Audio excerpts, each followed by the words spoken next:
hermanos que están conectados, por favor, acompáñenos en oración. Oremos. Padre nuestro, gracias Señor, gracias Padre, porque aquí estamos reunidos, unánimes, Señor, en un mismo sentir, con amor, con deseo, hacer este culto, Señor. Venimos a presentarnos, a escuchar tu palabra, Padre. Sabemos que esta palabra nos va a impactar. Pedimos y te rogamos, Padre, por el predicador de esta noche, Señor, que le dé sabiduría y nosotros podamos entender esta palabra.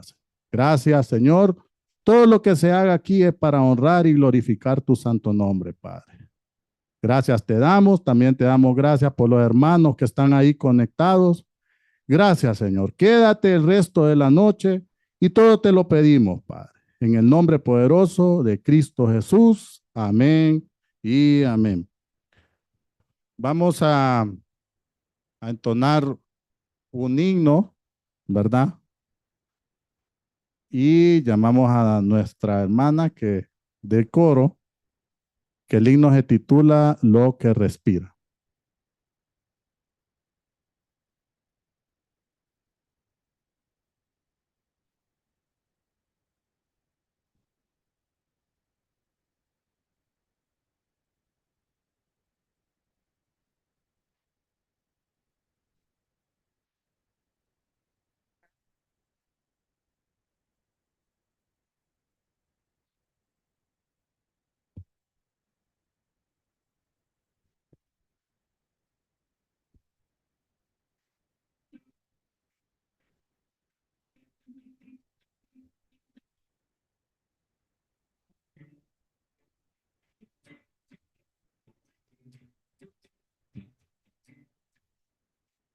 Alabad a nuestro Dios en su santuario, por la hermosura de su cielo, por sus proezas alabad.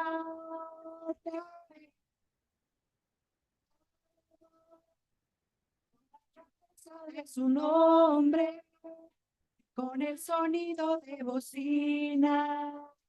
Salterio y palabra.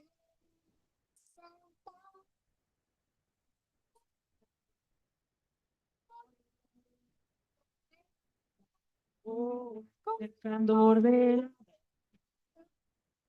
cantar con gozo al Señor.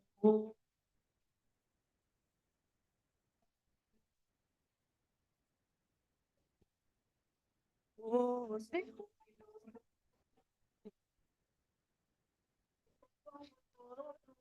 Que respira.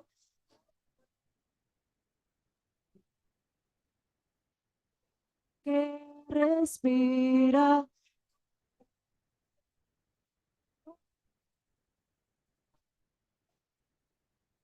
Nuestro Dios en su santuario, por la hermosura de los cielos, por sus proezas alabadle, alabadle, por la grandeza de su nombre, con el sonido de bocinas, salterio y arpa a la vez.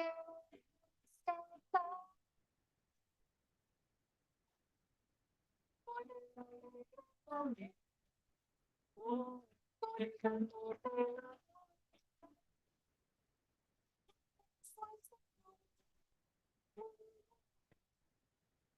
alabadle con cuerdas sordas y címbalo de júbilo resonante, que es un lenguaje todo lo que respira. Alabe al Señor. Lo que respira, alabe al Señor. Amén, hermanos. Pueden tomar asiento, ¿verdad? Solo vamos a entonar un himno y al final, ¿verdad? Otro. Así que le damos la bienvenida también a los hermanos que acaban de llegar. Sean bienvenidos, ¿verdad? Nos gozamos que estén aquí y estamos alegres, ¿verdad, hermanos? Vamos a continuar y vamos a llamar a nuestra hermana Nancy Sánchez, que trae las noticias del fin.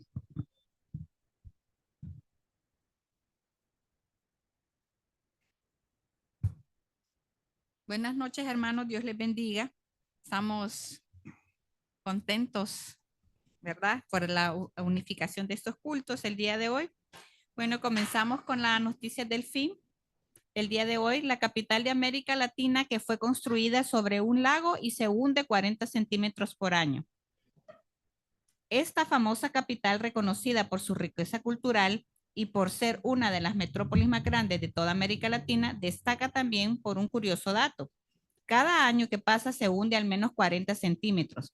Te contamos en qué país se encuentra esta ciudad, la Ciudad de México, una de las metrópolis más populares y vibrantes de América Latina. Tiene una particularidad geográfica que la hace única. Fue construida sobre el lago Texcoco. Este hecho histórico ha tenido profundas implicaciones en su infraestructura y estabilidad de la capital a lo largo de los siglos. Hoy en día, la ciudad enfrenta un desafío importante. Se hunde cada año debido a su ubicación sobre un antiguo lecho lacustre.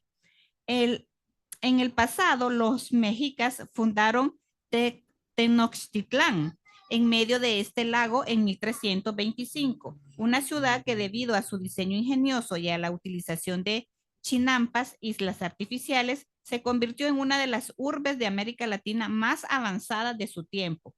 Sin embargo, con la llegada de los conquistadores españoles en 1521, la Ciudad de México fue destruida y posteriormente reconstruida sobre los cimientos de Tenochtitlán, sin tomar en cuenta los riesgos que implicaba construir sobre un lago. ¿Por qué se hunde la capital de México? En un estudio reciente publicado en la revista Scientific Report, utilizando los datos de un satélite radar, midieron cómo cambiaba la elevación en toda la ciudad entre el 2011 y 2020. La subsidencia no es uniforme, el grado depende de varios factores. En el Valle de San Joaquín, en California, la tierra se ha hundido hasta 8.5 metros en el último siglo debido a que los agricultores han consumido demasiada agua subterránea. Un drenado similar de los mantos acuíferos se está produciendo en la Ciudad de México, asolada por una crisis del agua que se agrava cada vez más.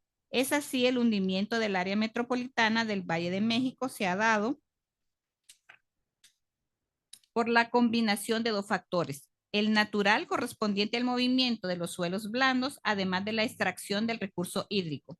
Este hundimiento, junto con la creciente urbanización y el cambio climático en esta capital de América Latina, ha convertido a la Ciudad de México en un verdadero desafío para los ingenieros y urbanistas. Para mitigar este problema se han implementado diversas estrategias, como la restauración de los acuíferos y el uso de tecnologías avanzadas para monitorear el hundimiento, pero la solución definitiva sigue siendo un desafío. Hermanos, estas fueron las noticias. Dios les bendiga. Amén, hermana. Gracias. Qué interesante, ¿verdad, hermanos? También vamos a continuar y vamos con la lectura de material de edificación, ¿verdad? Así que les pido por favor, también a los hermanos que están ahí conectados, que pongamos atención porque está bien bonito, la verdad, este material. Y dice: la palabra epístola procede del griego epístole, que significa carta o mensaje. Las epístolas eran una forma primordial de comunicación escrita en el mundo antiguo, sobre todo en tiempos del Nuevo Testamento. Dado que muchos de los libros del Nuevo Testamento se escribieron originalmente como cartas a iglesias o individuos, se hace referencia a ellos como epístolas, ¿verdad? Las que estamos ahí estudiando. Y dice, una epístola se escribía en un rollo.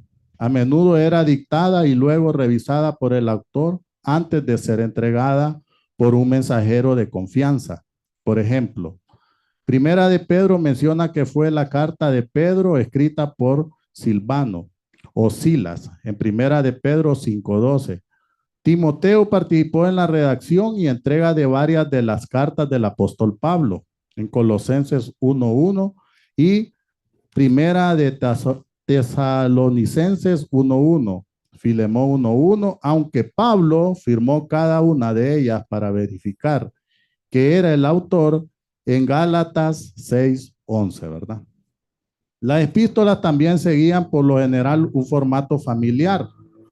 La mayoría de las cartas de Pablo comienzan con una introducción que identifica su nombre y el de sus colaboradores. Menciona a su audiencia y presenta un saludo. A la introducción le sigue el cuerpo principal de la carta y las epístolas suelen concluir con una bendición general y notas personales a los individuos de la iglesia destinataria, ¿verdad? También todas las epístolas de la Biblia se encuentran en el Nuevo Testamento. Comprenden 21 de los 27 libros del Nuevo Testamento, desde Romanos hasta Judas. 13 de estas epístolas fueron escritas por el apóstol Pablo: Romanos, Primera y Segunda de Corintios, Gálatas, Efesios, Filipenses, Colosenses, Primera y Segunda de los Tesalonicenses, 1 y 2 de Timoteo, Tito y Filemón. Dentro de este grupo de las epístolas paulinas hay un subgrupo denominado epístolas de la cárcel: Efesios, Filipenses, Colosenses y Filemón, llamados así porque fueron escritas durante los 2 años de arresto domiciliario de Pablo en Roma, en Hechos 28:30 al 31. Las epístolas pastorales primera y segunda de Timoteo y Tito se escribieron a las diferentes de la iglesia e incluyen muchas enseñanzas sobre las prácticas de la iglesia primitiva. Tras estos escritos hay 8 epístolas generales que incluyen Hebreos, Santiago, Primera y Segunda de Pedro, Primera y Segunda y Tercera de Juan y Judas. Se desconoce el autor de Hebreos, aunque muchos han atribuido históricamente el libro a Pablo o a uno de los asociados de Pablo. Santiago fue uno de los primeros escritos del Nuevo Testamento y fue escrito por Santiago, el medio hermano de Jesús, en Primera de Corintios 15:7. El apóstol Pedro escribió Primera y Segundo de Pedro. El apóstol Juan, el mismo autor del Evangelio de Juan y Apocalipsis, escribió Primera y Segunda y Tercera de Juan. La breve epístola de Judas fue escrita por Judas, por otro hermano de Jesús, en Judas 1:1. Todos los autores conocidos de las epístolas son apóstoles: Pablo, Pedro y Juan, o familiares de Jesús, Santiago, Judas. Cada uno de ellos recibió una vocación única del Señor Jesús, que incluía escribir cartas a los demás. Estas cartas, inspiradas por el Espíritu Santo, se conservan hoy como parte medular de los escritos del Nuevo Testamento, ¿verdad, hermanos? Qué interesante, ¿verdad? ¿Aprendimos? Sí, ¿verdad? Bueno, vamos a continuar y vamos a leer la información de las actividades que tiene nuestra iglesia, ¿verdad? Dice: invitamos al primer evento de damas 2025. Tema: una mujer que alegra el corazón de Dios. Texto clave: Salmos 5:3. Hermana invitada: Sara Elizabeth Vázquez, de la Primera Iglesia Bautista del Manchén. La fecha es el 26 de abril y la hora de 3 a 5 p.m., ¿verdad? Ese es el primer anuncio, ¿verdad? También el segundo anuncio es que al salir del culto tenemos ahí ventas de burritas, emparedados de pollo, agua y todo, ¿va? Para que ya vayamos cenados y no vayamos allá a ver qué hallamos. Así que, hermanos, nos alegramos que estén aquí, ¿verdad? Y ahora vamos al momento del libro, ¿va? Del estudio bíblico que nos trae el hermano Onan Moret.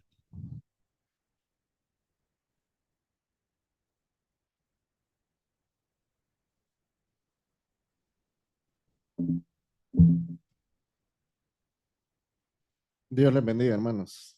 Qué bueno verlos. Qué bueno verlos el jueves también. Qué bonito verlos el jueves.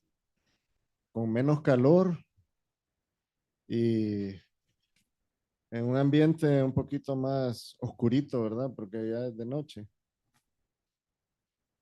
Este culto de doctrina para la vida y ahora con esta unificación, con el culto de oración, realmente, hermanos, Ustedes en este culto van a sentir una gran diferencia de lo que hacemos los domingos.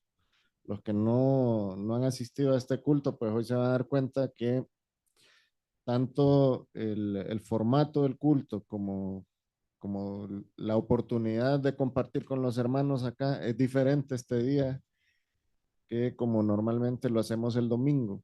Hoy vamos a tener tiempo de orar juntos, de estar compartiendo y al final pues hasta podemos llevar la comidita ya para la casa.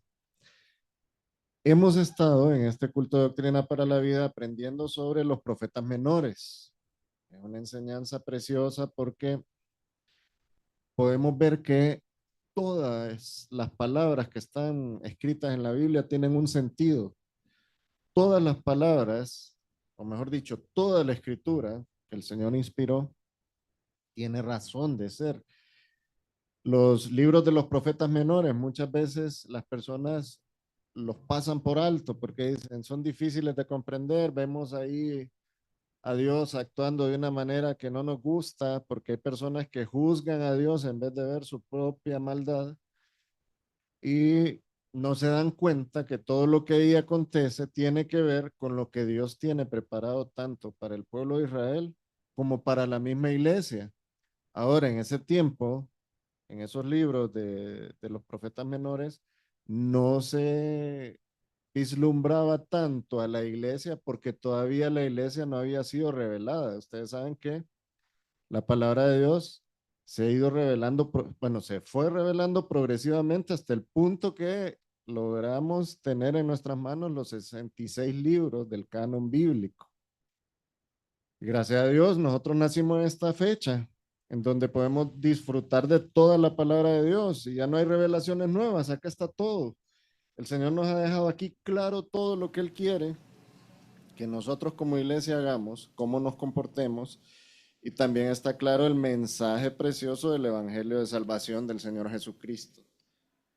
Toda la Biblia nos orienta a ver a un protagonista principal, tanto el Antiguo Testamento como el Nuevo, nos enfocan la mirada hacia alguien y ese alguien es el Señor Jesucristo, quien merece toda la preeminencia, porque Él fue el que se despojó de todo el privilegio de ser Dios y vino en un cuerpo de carne como el suyo y como el mío a entregarse voluntariamente a la cruz del Calvario. Toda la Biblia nos enfoca hacia el Señor Jesucristo y la epístola a los romanos no es la excepción. La epístola a los romanos, hermanos, además de que tiene una característica muy especial en cuanto a la enseñanza doctrinal, también nos muestra factores importantes dentro de la convivencia de la iglesia como la forma en que se debe desempeñar quien dirige la iglesia, el pastor o las personas que coordinan la iglesia. Y también la forma como deben de comportarse los miembros de la congregación dentro de la iglesia. Pero el enfoque principal de esta epístola, de esta carta de Pablo hacia la iglesia de Roma, es hablar sobre ese tema tan especial que nosotros conocemos con el término de justificación. Quien no entienda todavía ese término, pues aquí con el estudio de la epístola a los romanos vamos a comprender bien de qué se trata la justificación. Así que les invito a que nos ubiquemos ahí en la primera epístola a los romanos.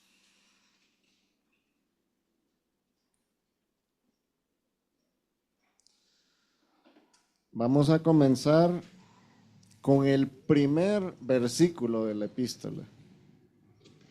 Romanos 1:1 dice: Pablo, siervo de Jesucristo, llamado a ser apóstol, apartado para el evangelio de Dios. Esta es la presentación de Pablo en su salutación a las iglesias de Roma que iban a recibir este mensaje por escrito. Pero antes de continuar, quiero que nos pongamos en pie, hermanos. Oremos para que el Señor nos apoye aquí en en el estudio de este texto que vamos a ver hoy. Padre, estamos contentos, sumamente contentos, porque hemos podido llegar a este día, Señor. Como iglesia estamos regocijándonos, porque el día de hoy podemos ver a más de nuestros queridos hermanos acá compartiendo con nosotros en este culto de jueves, que ahora se ha unificado, Señor, con el culto de oración. Gracias, Padre, por estas iniciativas que existen en la iglesia, porque nos permiten acercarnos a ti, conocerte y entenderte, porque nos permiten demostrar nuestra fe cuando vamos a ti por medio de la oración. Señor, te pedimos que nos orientes en el estudio de esta palabra. Ayúdanos, Señor, a comprender cada una de esas frases que tú has designado a esos escritores colocar ahí en estos libros. Ayúdanos, Señor, ayúdanos a entender, ayúdanos a guardar en nuestro corazón todo el conocimiento que tú deseas que tengamos, para que en un momento seamos instrumentos tuyos cuando sea necesario. Ponemos en tus manos este mensaje en el nombre de nuestro Señor Jesucristo. Amén. Pueden sentarse, hermano. Hoy vamos a dar una pequeña introducción a esta epístola a los romanos. Vamos a comenzar leyendo el primer versículo, Romanos 1:1. ¿Quieren acompañarme? ¿Lo tienen ahí, hermanos? Empecemos pues. Pablo, siervo de Jesucristo, llamado a ser apóstol, apartado para el evangelio de Dios. Qué bonita la convicción con la que Pablo escribe respecto a quién es él, ¿verdad? Qué bonito ver cómo Pablo en ese momento de su historia, él ya tenía una identidad propia con respecto a lo que el Señor le había asignado. Él entendió que el Señor lo había llamado. Es un siervo de Jesucristo, él lo admite ahí. Y cuando él habla de siervo, hermanos, él se refiere a una persona que está a disposición absoluta de su Señor. Ese es un siervo. Alguien que Pablo denota ahí, alguien que entiende que él le pertenece a su Señor. Ese es un siervo de Dios. Llamado a ser apóstol. Cuando él se refiere a eso, hermanos, se refiere a ese llamado que Dios le hizo directamente. El Señor Jesucristo, y lo vamos a ver acá, le dio el mensaje de ser apóstol y de predicarle a los gentiles, a todos esos que no pertenecían a la etnia israelita, la etnia hebrea, o no eran judíos. Y Pablo cumplió hasta el punto que, como pudimos leer hoy en el material de edificación, en el Nuevo Testamento hay un gran porcentaje de las epístolas que podemos ver en el Nuevo Testamento que conforman 21 de los 27 libros, las epístolas, y de esos 21 libros, 13 son de Pablo. Podemos ver ahí cómo Pablo fue usado realmente por Dios, y podemos ver que los destinatarios de todas esas epístolas eran gentiles, eran iglesias en los lugares donde vivían los gentiles. Pues Pablo dice, apartado, llamado a ser apóstol y apartado para el evangelio de Dios, para las buenas nuevas de Dios, para hablar sobre el Señor Jesucristo, ese que se le había aparecido a él y lo había apartado para él, para hacer la función que el Señor le designó. Como en todas las epístolas de Pablo a las diferentes iglesias, el propósito de Pablo al escribirlas era proclamar la gloria del Señor Jesucristo mediante la enseñanza de la doctrina. Pablo se enfocaba, obviamente inspirado por el Espíritu Santo, ¿verdad? Pero Pablo se enfocaba en destacar los puntos claves para que nadie engañara a la iglesia, para que nadie engañara a todos esos hermanos que vivían en entornos diferentes, culturas diferentes, y circunstancias totalmente diferentes, ¿verdad? Pablo, por medio de la inspiración del Espíritu Santo, se dirigía a ellos para darles las enseñanzas precisas, enseñanzas que hasta el día de hoy están vigentes, porque estamos viviendo en el mismo mundo donde existen los mismos pecados y las mismas personas malas. Entonces, todo lo que está escrito en estas cartas de Pablo y específicamente en esta carta a los romanos aplica para nosotros el día de hoy. Una de la preocupación particular para Pablo era que para quién él escribía esa carta. En este momento en particular que escribió esta carta para los romanos, pues él estaba escribiendo nada más y nada menos que al pueblo de donde él era originario. Él no nació justamente en la ciudad de Roma, pero sí era del pueblo romano. Y él estaba escribiendo a toda esa gente que Pablo conocía, que vivía en circunstancias hostiles, pero a la vez en circunstancias donde existía mucha falsedad, mucha idolatría, había politeísmo, y era necesario que con esta carta Pablo le reforzara a las iglesias de Roma el conocimiento sobre las verdades plenas del Evangelio de nuestro Señor Jesucristo. Y Pablo los llama en el capítulo 1, versículo 7, los llama amados de Dios y llamados a ser santos. Pablo entendía que los que eran parte de la iglesia, así como él fue llamado, ellos también habían sido llamados. Entendía que el llamamiento que Dios le hace a sus hijos es para vivir conforme a la voluntad de Dios. Y Dios lo que desea de sus hijos es que vivamos cada día pareciéndonos más al Señor Jesucristo, que es el ser santo por el ser santo por excelencia que habitó acá en la tierra, ¿verdad? Cuando estuvo caminando entre nosotros. Pablo tenía la pasión de predicarle al pueblo de Roma. Y él lo expresa ahí en el primer capítulo. Pero hablemos sobre el escritor. Hoy es la introducción a esta epístola, pero es importante que conozcamos al escritor de la epístola, ¿verdad? ¿Están de acuerdo? Y la misma Biblia nos da la oportunidad de esforzarnos en conocerlo, porque la epístola empieza con la salutación de él y él empieza a acreditarse algunos términos que pudimos leer, ¿verdad? Leímos juntos que él decía que él era siervo de Jesucristo, llamado a ser apóstol, apartado para el Evangelio de Dios. Pues conozcamos a ese escritor, conozcamos a Pablo, hablemos sobre él. ¿Quién era Pablo? Pablo, el siervo de Jesucristo. A Pablo se le dio la oportunidad de hacer cosas extraordinarias para el reino de Dios. Él fue llamado a ser apóstol, tal como lo dice también el versículo 1. La de Pablo es una historia de redención en Jesucristo y un testimonio de que nadie se queda fuera de la gracia salvadora del Señor. Miren, en nuestra mente finita, en nuestra mente humana, nosotros, yo estoy seguro que, bueno, no sé si la totalidad, pero por lo menos en mi caso, yo hubiera sido el primero en descalificar a Pablo.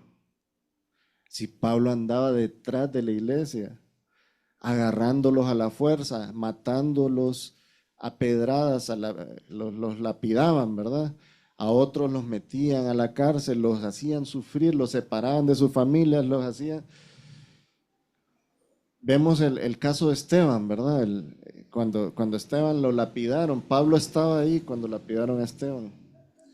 Pablo hasta había pedido cartas al Sanedrín para poder ir por todos los pueblos y recorrer esos pueblos para agarrar a todos los que eran parte de la iglesia. O sea, era un perseguidor de la iglesia por excelencia.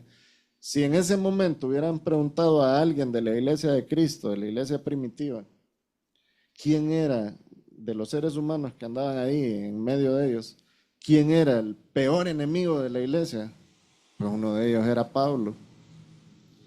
Ese Pablo, que originalmente se le conoce como Saulo, ese da la evidencia clara de cómo Dios puede agarrar cualquier tipo de persona, la persona más descalificada por nuestra mente humana, el Señor la puede tomar y la puede traer a su servicio y puede hacer con él grandes cosas. Así que, hermanos, ninguno de los que estamos acá puede descalificarse o descalificar a otro. Podemos ver afuera, podemos conocer personas que de repente nos causan una impresión muy negativa y creemos que están dándole la espalda a Dios y que no merecen la gracia y la misericordia de Dios. Pero, hermanos, nuestra justicia no es la justicia de Dios. Nuestros pensamientos muchas veces no están ni cerca de los pensamientos de Dios. No podemos descalificar a nadie, así como el Señor nunca descalificó a Pablo. Y Pablo entendió eso. Y por eso Pablo habla con gran denuedo y con gran emoción cuando se presenta y dice: soy siervo de Jesucristo, llamado por Él a ser apóstol para el Evangelio, apartado para el Evangelio de Dios. Debemos examinar la vida completa de Pablo y que eso nos sirva como testimonio para que nosotros podamos entender las grandes obras que puede hacer Dios en la vida de cualquier persona. Pablo se autodenominó apartado para el Evangelio de Dios. Pero empecemos a hablar de Saulo de Tarso. Realmente Pablo nació y fue conocido con el nombre de Saulo. Él nació en la ciudad de Tarso, por eso es Saulo de Tarso. Tarso está ubicado en Cilicia, que eso está en la parte que ahora en la actualidad, en la geografía moderna, se conoce como Turquía, en una zona que se llama Tersos. Pablo nació alrededor del año 1 al 5 después de Cristo. O sea que podemos decir, Pablo andaba ahí cerquita por la edad del Señor Jesucristo, ¿verdad? Andaba ahí cerquita, era contemporáneo con él. Cuando el Señor era niño, él era niño también. Los primeros años de vida de Pablo están marcados por un gran fervor religioso, por la violencia brutal y por la implacable persecución a la iglesia primitiva. Ese fue Pablo en su juventud. Pablo era del linaje de Benjamín, o sea que era de ascendencia hebrea. Él nació en esa zona de Turquía que pertenecía a Roma, al Imperio Romano, y por eso él era ciudadano romano, pero en realidad su ascendencia era judía, por eso él era descendiente de Benjamín.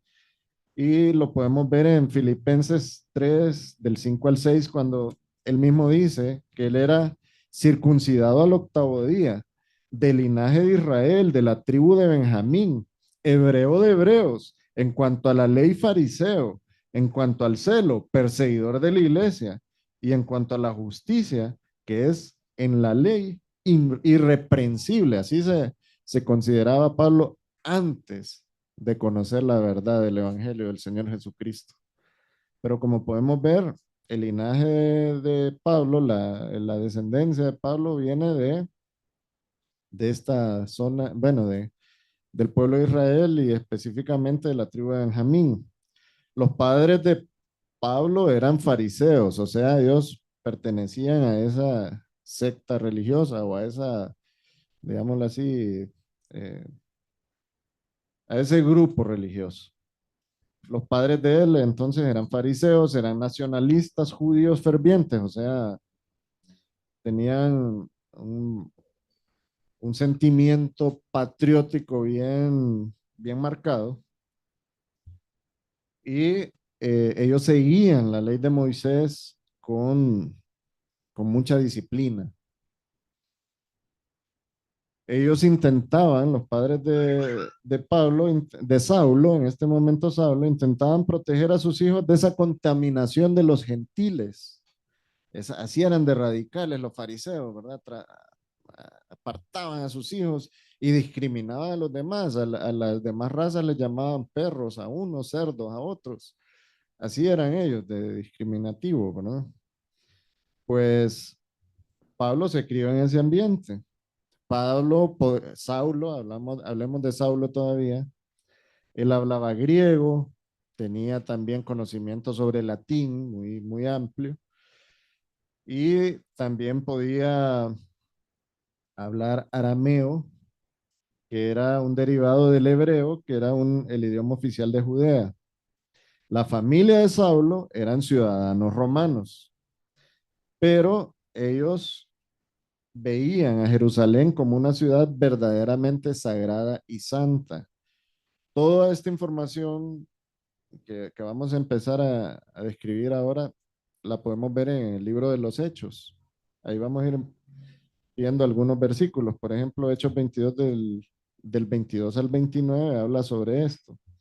También a los 13 años, Saulo fue llevado a Palestina para aprender de un rabino fariseo famoso llamado Gamaliel. Con él, Saulo dominó historia judía, los salmos y las obras de los profetas. O sea, Pablo estuvo en el mejor lugar donde él podía estar para aprender sobre estos temas y estuvo con el mejor maestro de ese entonces, que era Gamaliel.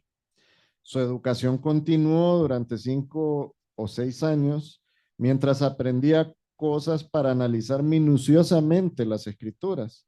Leamos lo que dice Hechos 22:3.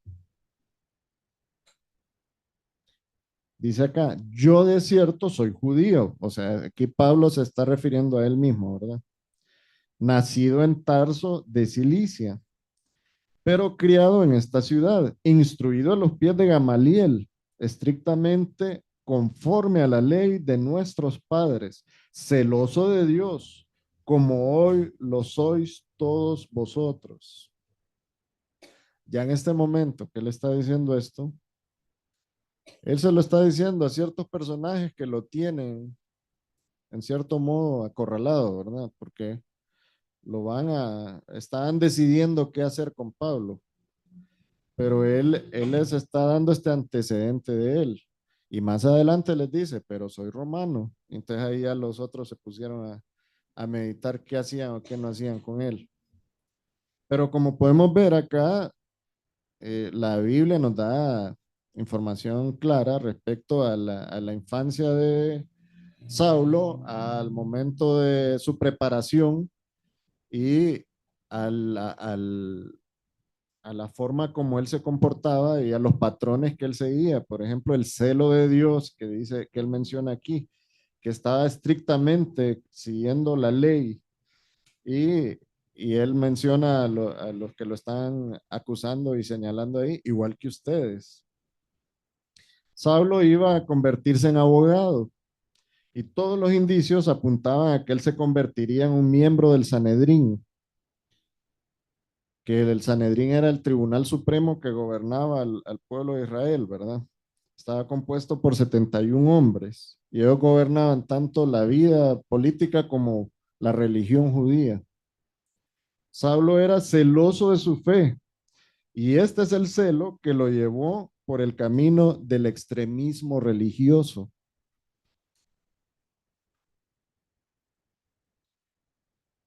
Hubo un momento ahí que está registrado en Hechos 5 del 27 al 42 donde Pedro hizo una defensa del evangelio y delante del Sanedrín. Saulo debió haber escuchado sobre eso, si es que no estuvo ahí en cuerpo presente, porque en ese momento Gamaliel, que estuvo ahí presente, entregó un mensaje para calmar al concilio y detenerlos para que no apedrearan a Pedro. Eso lo podemos ver en Hechos 5, 27 y 42. O sea, lo que les estoy haciendo ver acá también es que Saulo era contemporáneo con los apóstoles. Saulo también pudo haber estado presente en el juicio de Esteban. Y la Biblia registra que estuvo presente cuando lo apedrearon y cuando Esteban murió. Él sostuvo las prendas de aquellos que apedrearon a Esteban. Eso está en Hechos 7:58. Después de la muerte de Esteban, comenzó una gran ola de persecución que se extendió por toda la iglesia de Jerusalén. Eso está registrado en Hechos 8:1. Saulo estaba decidido a erradicar a los cristianos. Él era implacable en su persecución y creía que estaba actuando en nombre de Dios. Sin duda no hay nadie más aterrador o más terrible que un terrorista religioso. Saulo de Tarso era un terrorista religioso porque infundía terror en ese momento a la iglesia de Cristo. Hechos 8:3 dice que él iba de casa en casa y sacaba rastras tanto a hombres como a mujeres y los metía a la cárcel. Ese muchacho educado del que leímos antes, ese por eh, ese celo que él tenía de sus creencias, se convirtió en lo que vemos ahí, un terrorista religioso. Pero ¿qué sucedió con ese? Con ese que cualquiera de ese momento de la historia hubiera descalificado, ¿verdad? Si nosotros hablamos de alguien así, inmediatamente lo descalificamos y decimos, no, está frito, ese ya tiene el infierno ganado porque actúa en contra nada más y nada menos que el Señor Jesucristo, porque en ese momento le estaba haciéndole la guerra al Señor Jesucristo, porque estaba atacando a la iglesia de Cristo. Pero ¿qué sucedió?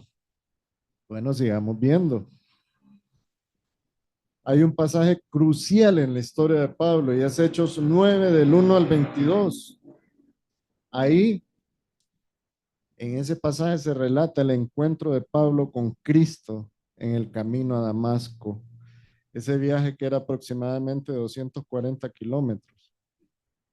Saulo estaba furioso por lo que había visto y estaba lleno de rabia contra los cristianos, pero era una rabia asesina, o sea, una rabia fanática, ese fanatismo de los religiosos que al final podemos volver a mencionar ese término, se convierten en terroristas. Pues Pablo sentía eso, pero bueno, hasta el punto que ya les los había mencionado, pero se los vuelvo a mencionar, que él había pedido cartas al sumo sacerdote para las sinagogas de Damasco, pidiendo en esa carta permiso para traer a cualquier cristiano, que en ese momento se les conocía como los seguidores del camino. Y el permiso que él pedía era traer a cualquier cristiano de vuelta a Jerusalén para encarcelarlos. ¿Por qué de vuelta a Jerusalén? Porque muchos se habían ido de Jerusalén huyendo. ¿Se acuerdan a los que les escribió Pedro, verdad? Los expatriados. Esos que por causa de Cristo tuvieron que salir de su territorio y desplazarse a otros lugares. A esos Pablo quería ir a cazar. Y empezando por Damasco, para traerlos a Jerusalén nuevamente.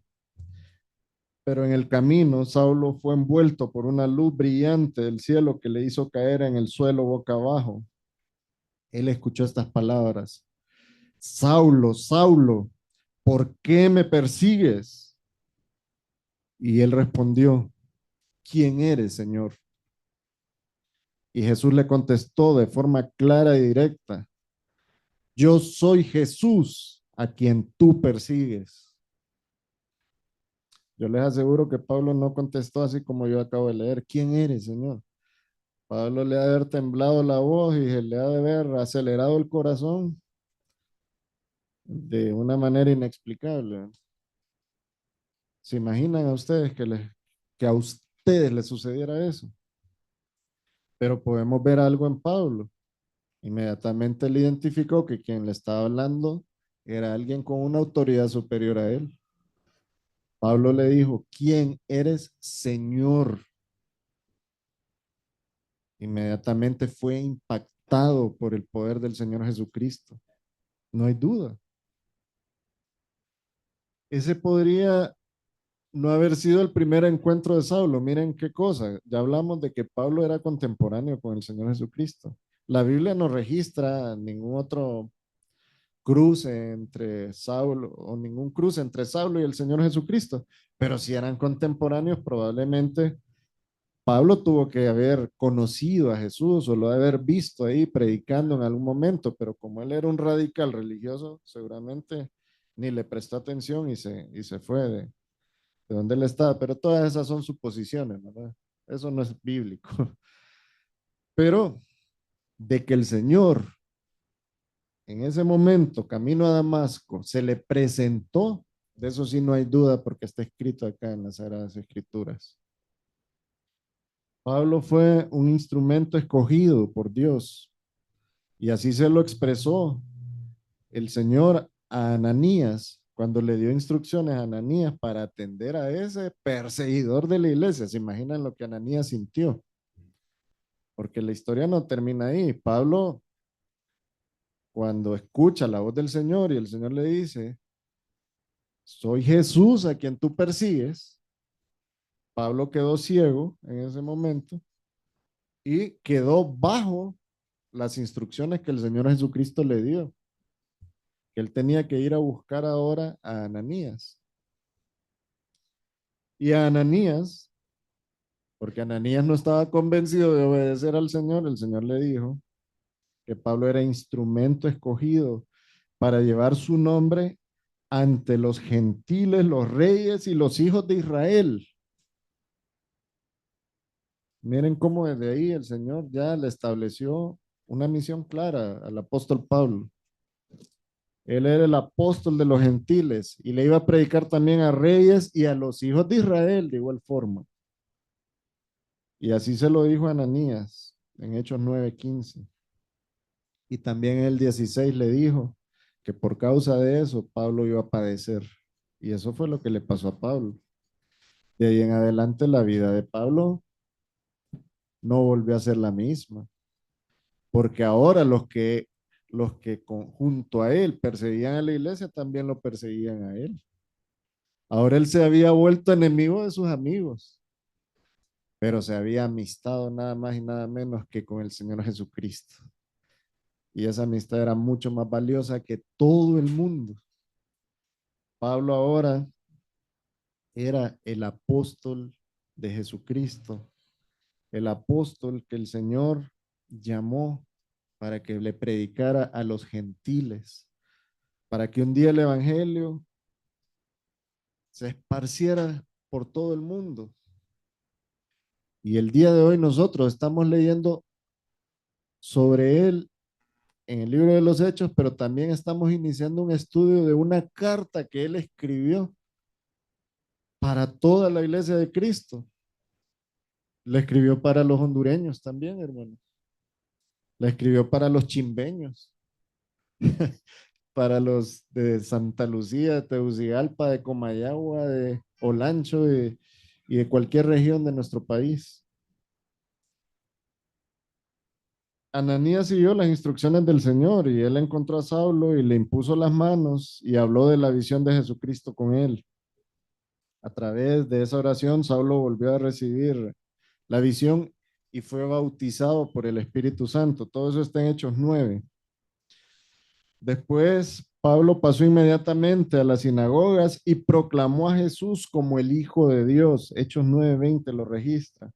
Las personas se quedaron asombradas y estaban escépticas, puesto que la reputación de Pablo era bien conocida, sabían que era un perseguidor de la iglesia. Y los judíos pensaron que había venido para llevarlos presos, pero no era así. La verdad es que se había unido a ellos. La audacia de Pablo aumentó debido a que los judíos que vivían en Damasco fueron confundidos por los argumentos de Saulo, quien está demostrando que Jesús era el Cristo. Ellos decían, ¿cómo es posible que este perseguidor ahora está diciendo eso? Saulo pasó un tiempo en Arabia, en Damasco, en Jerusalén, en Siria y en su natal Cilicia. Y Bernabé consiguió su ayuda para enseñar a aquellos en la iglesia de Antioquía. Pablo empezó a escalar posiciones también en la iglesia. No es que de una vez todo el mundo lo reconoció como el apóstol de los gentiles. Pablo tuvo que discipularse también. Curiosamente, los cristianos expulsados de Judea por la persecución que surgió después de la muerte de Esteban, fundaron una iglesia multirracial en donde Pablo también era miembro. En ese momento todavía él era Saulo y él hizo su primero de los 3 viajes misioneros a finales de los años 40 después de Cristo. O sea que él tenía entre 40, un poquito menos, tal vez años. A medida que pasaba más tiempo en el área de los gentiles, Saulo comenzó a usar su nombre romano, el cual es Pablo. Ya de ahí en adelante la Biblia lo empieza a registrar como Pablo, ya no es Saulo. Eso está en Hechos 13:9. Pablo escribió muchos libros del Nuevo Testamento, entre ellos esta epístola a los romanos. Como vimos anteriormente en el libro de Hechos, ahí podemos observar la visión histórica de la vida y de los tiempos de Pablo. Pablo pasó su vida proclamando a Cristo Jesús resucitado por todo el mundo romano y a menudo corriendo mucho peligro. Se presume que Pablo murió como mártir en Roma a finales de los años 60. Así que ese del cual acabamos de hablar, ese que cualquiera de nosotros hubiera descalificado, es el que Dios usó para que escribiera esta epístola preciosa a los romanos. Ahora comencemos a hablar de algunas generalidades de esta epístola a los romanos. A Pablo, él mismo dice en el versículo 1 que ahora él era enviado, apartado de Dios para su evangelio, ¿verdad? El evangelio de Dios. La epístola a los romanos, esa carta que nosotros vamos a comenzar a desmenuzar, fue escrita probablemente entre el año 56 y 58 después de Cristo. Fue enviada desde Corinto, justo antes del viaje de Pablo a Jerusalén. La carta identifica claramente a su autor, que es Pablo. Ya lo pudimos ver en el versículo 1 que dice, Pablo, siervo de Jesucristo, llamado a ser apóstol, apartado para el evangelio de Dios. Ahí se está presentando él en su salutación, ¿verdad? También podemos ver en la parte final de la carta, específicamente en el capítulo 16, versículo 22, que Pablo utilizó la ayuda de un hombre que se llamaba Tercio para que escribiera la epístola. Dice ese versículo, yo Tercio, que escribí la epístola, os saludo en el Señor. O sea, y ahí cuando estaban cerrando las palabras finales de la epístola, Tercio tuvo a bien indicar que él era el que estaba escribiendo lo que Pablo le estaba dictando. Pablo estaba muy entusiasmado con la idea de poder ministrar al fin a esa iglesia que estaba en Roma, que eran varias congregaciones que realmente eran pequeñas y se congregaban en las casas de algunos miembros de la iglesia. Pablo comunica esa emoción en el versículo 8, siempre en el capítulo 1, y dice, primeramente doy gracias a mi Dios mediante Jesucristo respecto a todos vosotros, les está diciendo a los romanos, a las iglesias de Roma, de que vuestra fe se divulga por todo el mundo, porque testigo me es Dios, a quien sirvo en mi espíritu, en el evangelio de su Hijo, de que sin cesar hago mención de vosotros siempre en mis oraciones, rogando que de alguna manera tenga al fin, por la voluntad de Dios, un próspero viaje para ir a vosotros. O sea, él deseaba ir a Roma. porque deseo veros, dice en el versículo 11, para comunicaros algún don espiritual a fin de que seáis confirmados. Esto es para ser mutuamente confortados por la fe que nos es común a vosotros y a mí. Pero no quiero, hermanos, que ignoréis que muchas veces me he propuesto ir a vosotros, pero hasta ahora he sido estorbado para he deseado ir a vosotros para tener también entre vosotros algún fruto, como entre los demás gentiles, a griegos y a no griegos, a sabios y a no sabios, soy deudor. Así que en cuanto a mí, pronto estoy a anunciaros el evangelio también a vosotros que estáis en Roma. Como ven, él deseaba ir a Roma. En ese momento que escribió la carta, todavía no había ido a Roma. Él había planeado pasar por España primero y luego ir a Roma. Lo podemos ver en Romanos 15:24 cuando dice, cuando vaya a España iré a vosotros, porque espero veros al pasar y ser encaminado allá por vosotros, una vez que haya gozado con vosotros. Los planes de él fueron interrumpidos cuando fue arrestado en Jerusalén. Eventualmente, él fue a Roma, pero ya como prisionero. También la Biblia registra algo interesante, específicamente esa carta a los romanos. Pablo habla de Febe. Febe era de la iglesia de Cencrea, cerca de Corinto, y es quien probablemente llevó la carta hasta Roma. Eso es lo que muchos dicen al analizar este texto. No sé si ustedes piensan lo mismo. Veamos el Romanos 16:1. Cuando Pablo dice ya al final del escrito, en el último capítulo de la carta a los romanos, dice, os recomiendo además a nuestra hermana Febe, la cual es diaconisa. Un paréntesis aquí, cuando él se refiere a diaconisa, él está utilizando el término griego diaconeo, que significa servir, o sea, era servidora. Ella servía ahí en la iglesia donde estaba el apóstol Pablo, y a ella le pidió, según lo que dicen algunos, porque no podemos a ciencia cierta decir que ella era quien llevaba la carta, pero según lo que se puede ver aquí, a ella le pidió que llevara la carta a las iglesias de Roma, porque dice, os recomiendo además a nuestra hermana Febe, la cual es diaconisa de la iglesia de Cencrea, que la recibáis en el Señor como es digno de los santos y que la ayudéis en cualquier cosa en que necesite de vosotros, porque ella ha ayudado a muchos y a mí mismo. Hablemos ahora, hermanos. Estamos siempre en la introducción de esta carta preciosa del apóstol Pablo a las iglesias de Roma y a la iglesia en general, ¿verdad? Hagamos una corta introducción de cuál es el contenido doctrinal de esta epístola.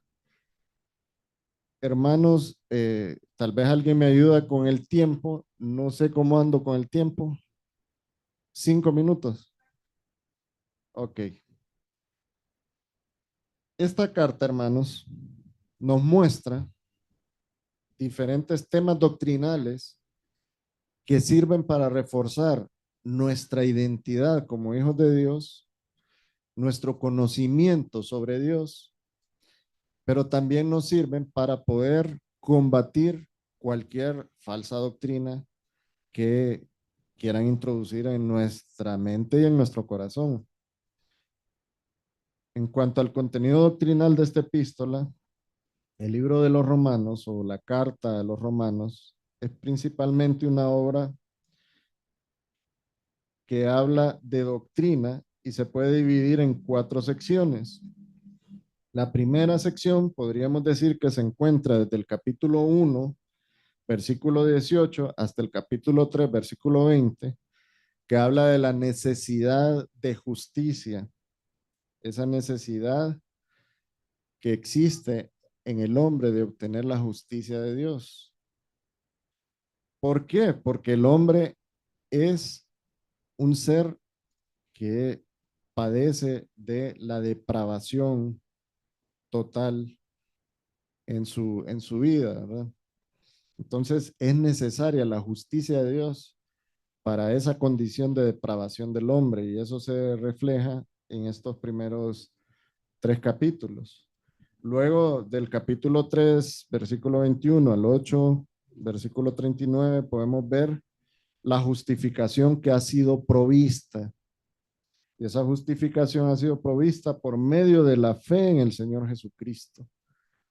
Todo eso lo vamos a ir desmenuzando poco a poco, hermanos, a medida que vayamos avanzando en el estudio de esta carta. Luego, más adelante, en el capítulo 9, versículo 1 hasta el 11, versículo 36, podemos ver que ahí se habla de la justicia reivindicada. Es ese tema de la elección, tanto de Israel como de la iglesia. Esa justicia de la cual se vuelve a apropiar el pueblo de Israel y de la cual se apropia la iglesia por causa de la obra del Señor Jesucristo, no porque ellos tengan algún mérito. Y más adelante podemos ver en los capítulos 12, 1 al 15, 13, que se habla sobre la justicia practicada. O sea, esas obras de justicia que se realizan por la iglesia, la vida práctica de los creyentes y cómo debe comportarse un creyente frente a los que todavía no conocen al Señor, ¿verdad? A los pecadores, a los perdidos. Todo eso es parte de la doctrina de la que habla el, esta carta a los romanos y que también es importante conocerla por la iglesia presente. Y cierro con esto. El tema principal de esta carta es la justificación.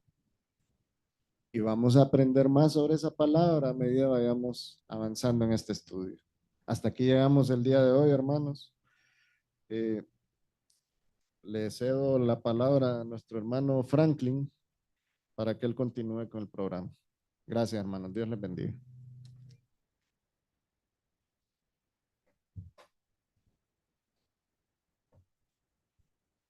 Gracias, hermano Nan. Hermoso, ¿verdad? Lo del apóstol Pablo. Eso también lo vimos ahí en el DFC, ¿verdad? Qué hermoso. Y saber que posteriormente va, hermano Nan, él tiene que arrepentirse de sus pecados, ¿va? Y ser bautizado y después empezar el servicio del Señor. Así que, hermanos, llegamos al momento de la oración, ¿verdad? Del culto de oración. Así que les pido pues que preparemos nuestros corazones, ¿verdad? Es un momento donde oramos. Hay varios segmentos, oraciones personales, hay oraciones grupales y al final pues nos vamos a unir ahí en oración y vamos a cantar un himno, ¿verdad? Así que también a los hermanos que están ahí conectados vía Zoom y por Facebook, pues también que nos acompañen. Es un momento muy especial, ¿verdad? Que nosotros podemos conectar ahí con el Señor. Así que vamos a un momento, le llamamos lo que es un tiempo de oración personal. Ahí donde están, vamos a inclinen su rostro, realicen una oración personal de ustedes, ¿verdad? Por su familia y vamos a dejar un tiempo y posteriormente van a venir otros segmentos. Normalmente se pone una música de fondo, pero va a ser en las próximas. Así que, hermanos, vamos a respetar este tiempo y ahí donde están, inclinen su rostro y realicen una oración personal.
Amén, hermanos. Amén. Este fue un tiempo especial, ¿verdad? Que podemos llegar a la presencia de nuestro Señor, orarle por todas las peticiones. Sabemos que todos tenemos muchas peticiones y acciones de gracia también. Voy a llamar a mi hermano Jimmy Méndez que nos va a orientar sobre una oración que vamos a realizar.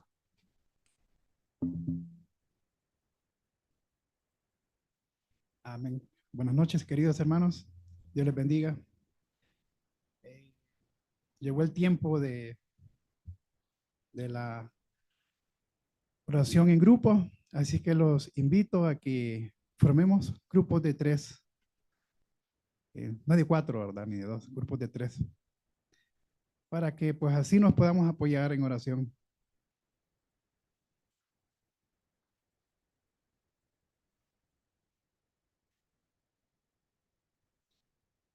En grupos de tres, queridos hermanos.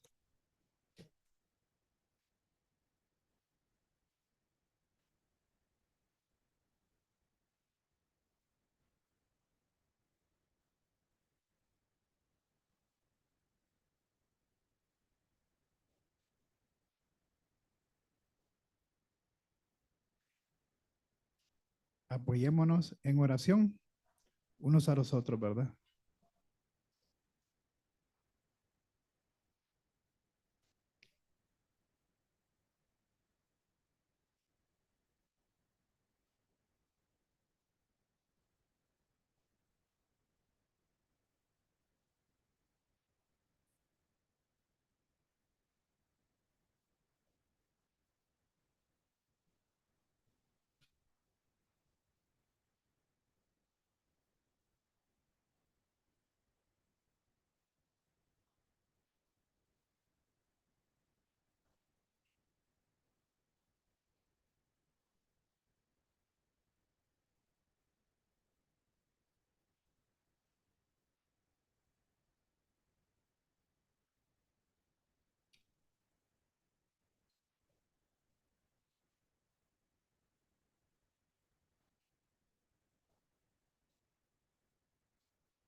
Amén, queridos hermanos.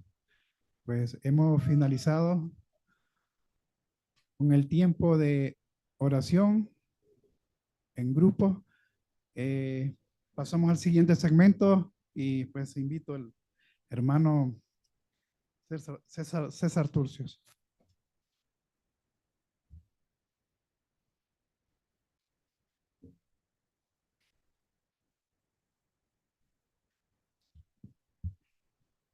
Continuamos, hermano, en este culto de doctrina para la vida, sumado ahora el tiempo de oración en la congregación.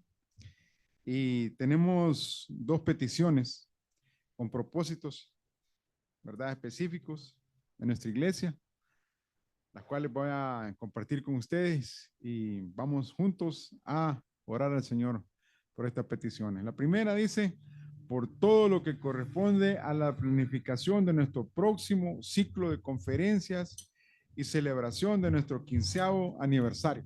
Es la primera petición, va. El ciclo de conferencias que ya se está programando y la celebración, ¿verdad?, del 15º aniversario. Y la petición número 2, hermanos: por muchos más hermanos asistiendo y creciendo espiritualmente en nuestros cultos unificados de doctrina para la vida y oración. Amén, hermanos. Estamos juntos. Yo estoy muy contento, fíjese, de que estemos en esta población ahorita aquí, en este momento, ¿eh? Voy a pedirles que se pongan en pie y nuevamente, perdón, y nos acerquemos pues al trono de la gracia, como dice la palabra, y oremos al Señor con nuestro corazón puesto en estas peticiones, ¿verdad? Para que el Señor sea el que dirija a las personas que están llevando a cabo estas actividades, ¿verdad?, en nuestra iglesia.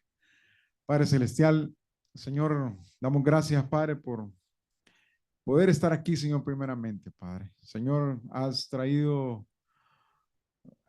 nuestra presencia, Señor, aquí. Padre, queremos agradecerte porque nos has traído con bien, Señor, y porque toda nuestra vida, Señor, está en tus manos, Señor. Padre, si hemos creído en ti, Señor, hemos de aceptar, Padre, de que tú tienes las riendas de nuestra vida, Señor, y si nosotros decidimos por cierto momento, Padre, creer que no es así, Señor, pues recuérdanos, Señor. Ahora, Padre, tú has escuchado las peticiones, Señor, los ciclos de conferencia, Señor, el aniversario de la iglesia, Padre, y también, Señor, la continuación, Padre, de este culto, Señor, de doctrina para la vida unificado, Señor. Damos gracias, Padre, porque estamos llevando a cabo, Señor, esta primera reunión, Señor, y muy contentos, Señor, Padre, porque podemos orar unos por otros, Señor, y porque podemos presentarnos delante de ti, Señor. Ponemos estas peticiones, Señor, pidiendo sabiduría, Padre, que proporcione, Señor, lo que se necesita, Padre, para llevar a cabo las conferencias. Sabemos que hay gastos que cubrir, Señor. Sabemos, Padre, que hay muchas cosas, Padre, que coordinar, Señor. Pedimos que dé sabiduría a las personas que están encargadas de eso, Señor. Y también bendigas al siervo que viene, Padre, con la enseñanza, Señor, para nosotros, para el pueblo del Señor. También, Padre, ya por los cultos de doctrina para la vida unificado, Señor. Que continúe, Señor, creciendo, Padre, pero también pedimos el fervor, Señor, Padre, el anhelo, Señor, en cada corazón, Señor, de tus hijos, Padre, para venir y presentarse delante de ti, Señor, cada jueves, Señor. En Cristo oramos y damos gracias, Señor. Amén. Ahora viene nuestro hermano Frank. Sí, hermano Franklin, usted, ¿verdad? Pase adelante.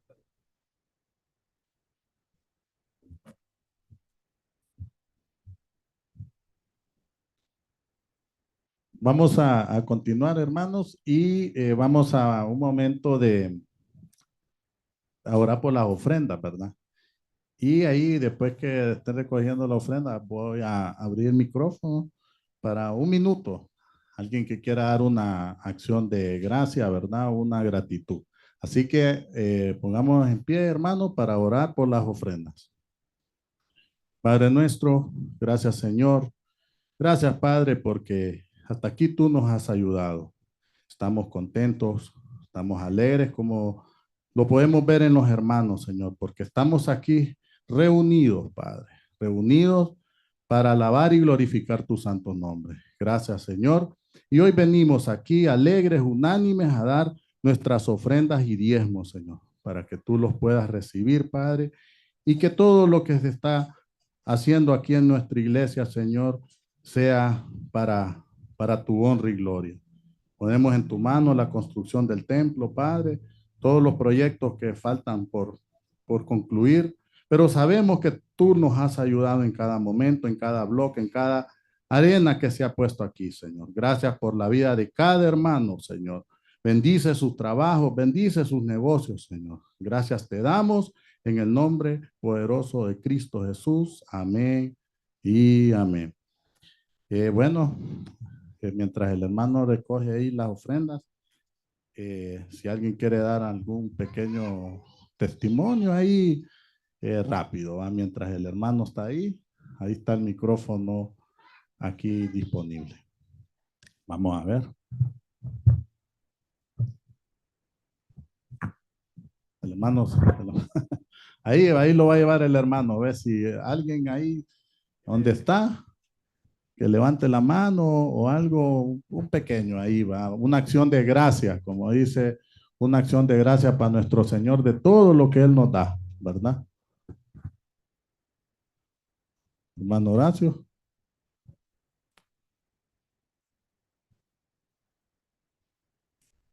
Buenas noches, queridos hermanos. Dios les bendiga. Le doy gracias a nuestro Padre Celestial por estar aquí en el Santo Templo, alabando y glorificando su santo nombre. A Él sea la gloria y les animamos a cada hermano que no pudieron venir y los que están presentes vía Zoom. Les animamos para venir a nutrirnos de la palabra de Dios. Como ha dicho el pastor y el hermano Onay, hermano Dani, el banquete espiritual, que es lo más importante para el crecimiento espiritual. Muchas gracias. Dios les bendiga. Es una bendición, un privilegio estar acá con ustedes. Amén, ¿verdad? Buena acción de gracias, Señor. Como miraba y decía el hermano César, para que está alegre, porque está lleno. Viera otra vez que hemos estado algunos bien solos, pero ahora estamos, llenos, estamos felices, de verdad se los digo. Vamos a llamar a nuestro hermano Julio Cepeda, que tiene unas oraciones con propósitos específicos.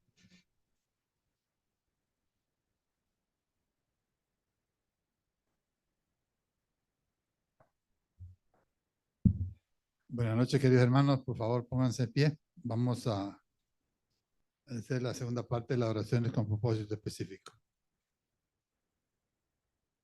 Primero, por los cultos especiales de Semana Santa, que toda la congregación en actitud solemne reconozca con gratitud la obra del Señor Jesucristo en la cruz.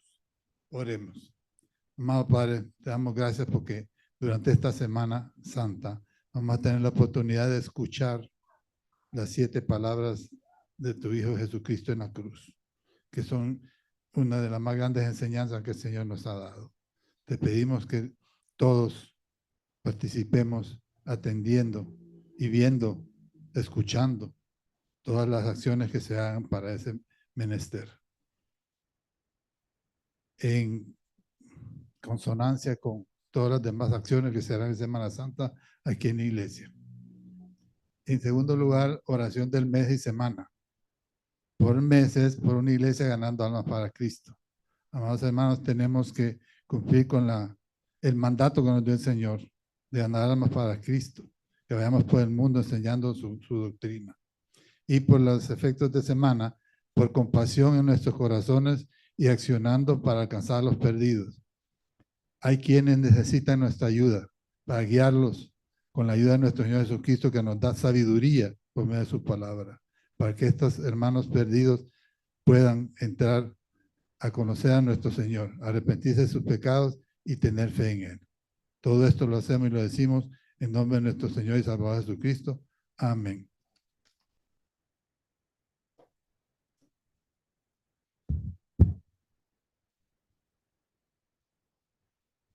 Gracias, hermano Julio. Ya estamos por concluir Y este es el último segmento, ¿verdad? Vamos a hacer agarrarnos de la mano. Decía el pastor aquí que nos levantemos todos alrededor, tomados de la mano, y invito a nuestra hermana que van a cantar el himno Bellas Mansiones, ¿verdad?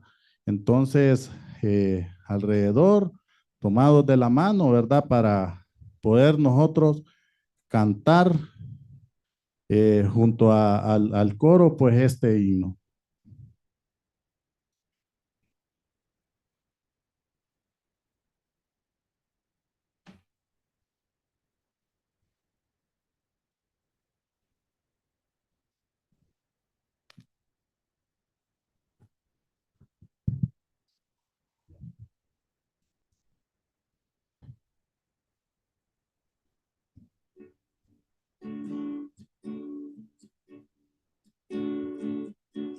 Mansión gloriosa tengo yo en el cielo, todas las maldades nunca entrarán, toda tristeza cambiará en consuelo y en dulce canto, en dolor y afán.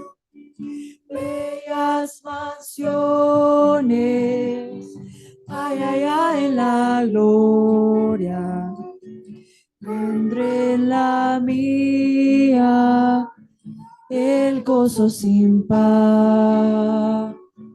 Suenan las notas de la grata victoria. Voy pues con gozo a mi dulce hogar.